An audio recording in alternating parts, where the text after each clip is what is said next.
तो मैं आपको बताना चाहता हूँ कि डिक्शनरी का पाइथन के अंदर जरूरी क्यों पड़ा, या फिर डिक्शनरी किस तरीके के प्रॉब्लम्स को सॉल्व करने में मदद करती है। देखो, मुझे क्या करना है, 50 स्टूडेंट्स के तो 50 स्टूडेंट्स के मार्क्स स्टोर रखना है। ठीक है, तो बताओ कैसे स्टोर रख सकता हूँ मैं। 50 स्टूडेंट्स से उनके मार्क्स को मुझे स्टोर रखने हैं। मार्क्स कैसे स्टोर रखूंगा? मैं एक लिस्ट बना सकता हूँ ना, इस तरीके से मैं एक लिस्ट बना देता हूँ। एल नाम से मैंने एक लिस्ट बनाया और यहाँ पर 50 स्टूडेंट्स के जो भी मार्क्स आए हैं वो मार्क्स 1 बाय 1 करके यहाँ पर स्टोर कर देता हूँ। टोटल मार्क्स 30 है, 30 में से कितने मिले, है ना। तो एक स्टूडेंट है 20 मार्क्स आया, एक स्टूडेंट है जिनको 29 मार्क्स मिला, और एक स्टूडेंट है जिनको 27.50 मिला मार्क्स। ओके, और कोई एक स्टूडेंट है जिनको 18 मार्क्स मिला। ठीक है, तो इस तरीके से हम स्टोर रख सकते हैं स्टूडेंट्स के मार्क्स को हम इस तरीके से अरेंज कर सकते हैं। लेकिन एक प्रॉब्लम ये है, मैं चाहता हूं उस स्टूडेंट का नाम जब मैं लूं तब उसका मार्क्स मुझे मिले।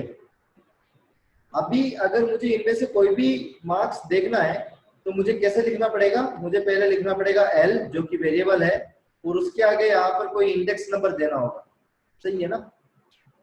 तो 20 का इंडेक्स नंबर होगा 0, 29 का इंडेक्स नंबर होगा 1, 27 का इंडेक्स नंबर होगा 2 एंड 18 का इंडेक्स नंबर होगा 3। तो यहाँ पर मैं क्या देता हूँ, इंडेक्स नंबर, और उसके अकॉर्डिंग मुझे उसका जो भी मार्क्स है वो मुझे शो हो जाएगा। इतना समझ में आ रहा है? Yes sir. Yes sir. पर मेरे लिए एक प्रॉब्लम है, मैं चाहता हूँ कि उस स्टूडेंट का नाम जब मैं दूंगा ना, जैसे उस स्टूडेंट का नाम है मनोज, तो मैं यहाँ पर लिखने वाला हूँ स्ट्रिंग में मनोज। ओके, जब मैं मनोज लिखूंगा तब मुझे मनोज का मार्क्स पता चले। तो कौन सा आसान होगा तरीका? मैं इंडेक्स नंबर से किसी का मार्क्स ले रहा हूँ वो आसान है, या उसका नाम जब दे रहा हूँ तब उसका मार्क्स मिल रहा है? तो यहाँ पर क्या हो रहा है, नाम का रिलेशन बैठ रहा है मार्क्स के साथ, दूसरे में इंडेक्स नंबर का रिलेशन है मार्क्स के साथ। तो मुझे पता नहीं कौन सा स्टूडेंट का मार्क्स है 20, कौन सा स्टूडेंट का है 29।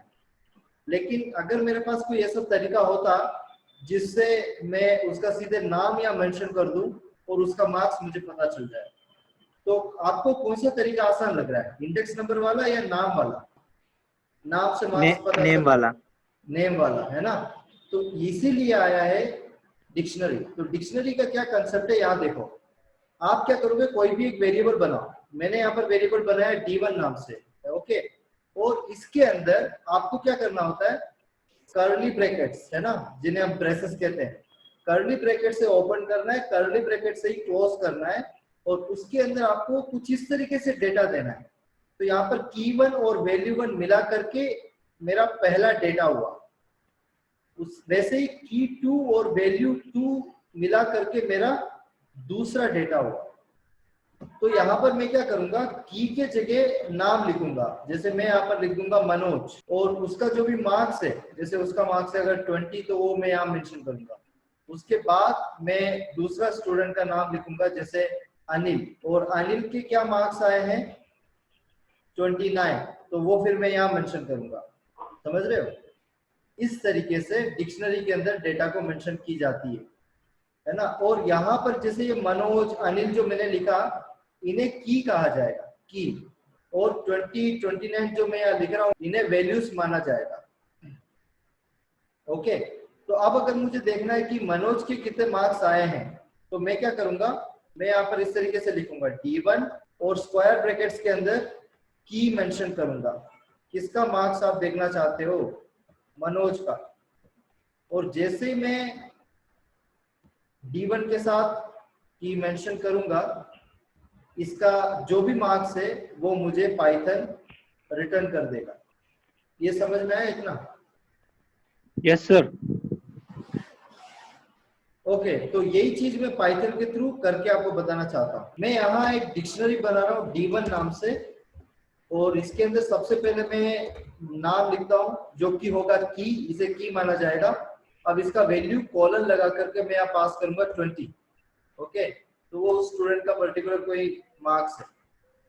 उसके बाद अनिल, मार्क्स कितना है 29। ठीक है, अब अगर मैं यहाँ पर लिखता हूँ प्रिंट D1 मनोज, तो मनोज का क्या मार्क्स है वो फिर मुझे यहाँ पर पता चल पाएगा।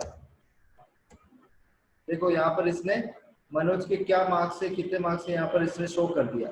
तो डिक्शनरी कुछ ऐसा है, डिक्शनरी के अंदर पेयरिंग का कंसेप्ट है, की और वैल्यू का।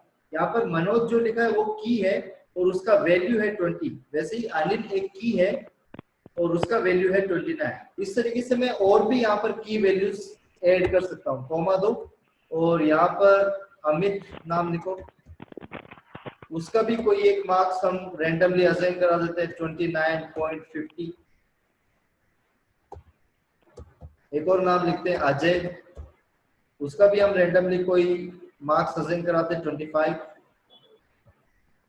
ओके, तो अब जो भी वैल्यू मैं देखना चाहता हूं उसका की मुझे यहाँ पास करना होगा। फॉर एग्जांपल मैंने अगर यहाँ लिखा अमित, सेव किया फाइल को और यहाँ फाइल को जैसे चलाऊंगा तो अमित का जो मार्क्स होगा वो मुझे यहाँ पर, मैं एक और डिक्शनरी आपको बनाकर बताता हूँ। D2 नाम से मैं एक डिक्शनरी बनाता हूँ, ठीक है। D1 नाम से डिक्शनरी बना हुआ है, इसको हम रहने देते हैं, पर D2 नाम से मैं एक अलग डिक्शनरी आपको बनाकर बताता हूँ।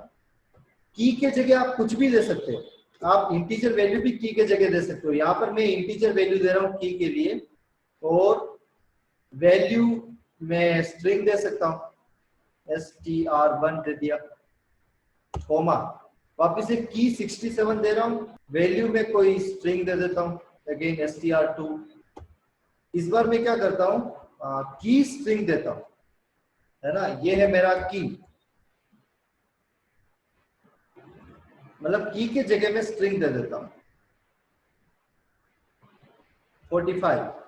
देन कोई एक वैल्यू में यहाँ पर मेंशन कर देता हूँ, वो भी स्ट्रिंग कर देता हूँ ना। यहाँ पर मैं वैल्यू का जो जगह है यहाँ पर मैं कोई वैल्यू मेंशन कर देता हूँ ASDF, ठीक है। अब मैं प्रिंट कराता हूँ। देखो अगर मैं यहाँ पर लिखूंगा प्रिंट के अंदर D2, प्रिंट के अंदर D2 23 और यहाँ रन करा कर देखते हैं हम। देखो str1 प्रिंट हुआ क्योंकि 23 की है और उसका वैल्यू है ये। अब अगर मैं 67 यहाँ लिखूंगा तो क्या होगा, देखो str2, देखो यहाँ पर str2 वो प्रिंट हो रहा है, ठीक है। अब अगर मैं 45 अगर यहाँ लिखूंगा, 45 स्ट्रिंग में है इसलिए यहाँ पर भी उसे स्ट्रिंग में ही देना होगा, आप विदाउट स्ट्रिंग मत देना, ठीक है। वो स्ट्रिंग में है वैल्यू इसलिए यहाँ पर भी स्ट्रिंग में ही देना होगा। तो ASDF प्रिंट आना चाहिए। यहाँ एक बार क्लियर करते हैं स्क्रीन और ये देखो ASDF वो दे रहा है। ओके, कहने का मतलब की और वैल्यू में से आप चाहो तो की को किसी भी टाइप का दे सकते हो और वैल्यू किसी भी टाइप का हो सकता है। मतलब की को आप किसी भी टाइप का दे सकते हो, की आप यहाँ पर किसी भी टाइप का मेंशन हो सकती है और वैल्यू भी आप किसी टाइप का भी दे सकते हो। इतना समझ में आ रहा है? हाँ सर आ रहा है। तो डिक्शनरी में आपको ये पता होना चाहिए, आप की के लिए कोई भी वैल्यू दे सकते हो। की यहाँ स्ट्रिंग भी हो सकता है, इंटीजर भी हो सकता है, फ्लोट भी हो सकता है। उसी तरीके से जो वैल्यू है वो भी किसी भी टाइप का हो सकता है। तो ये है डिक्शनरी। मैं आपको बेसिकली यहाँ पर ये बताना चाह रहा हूँ, फंक्शंस के थ्रू भी इसके वैल्यू गेट कर सकते हैं। जैसे D1 डॉट मैं यहाँ पर लिखूंगा get, okay, then double quotes के अंदर फंक्शंस हम पढ़ चुके हैं इसलिए आप फंक्शंस के बारे में बेहतर जानते होंगे। गेट नाम का एक फंक्शन है जो प्री डिफाइंड है, ओके, और यहाँ पर जस्ट आपको की मेंशन करना होता है। फिलहाल मैं एक काम करता हूँ, यहाँ पर की चेंज कर देता हूँ अजय, अजय का की यहाँ मेंशन करता हूँ और देखो